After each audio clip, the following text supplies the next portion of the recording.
কবিতা মিথ্যে কথা। কবি শঙ্খ ঘোষ। লোকে আমায় ভালোই বলে, দিব্যি চলনসই, দোষের মধ্যে একটু নাকি মিথ্যে কথা বই।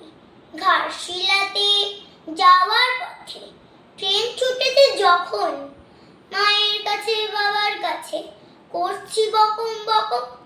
হঠাৎ দেখি মাঠের মধ্যে চলন্ত সব গাছে এক এক রকম ভঙ্গি পড়ে, এক এক রকম নাচে। ও মা, দেখো নৃত্যনাট্যম। যেই বলেছি আমি, মা বকে দেয়, বড্ড তোমার বেড়েছে ফাজলামি। চিড়িয়াখানার নাম জানো তো?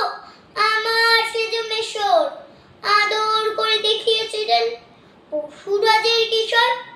কদিন পরে চুন খাসানো দেওয়াল জুড়ে একই ঠিক অবিকল সেই রকমের মূর্তি যেন দেখি।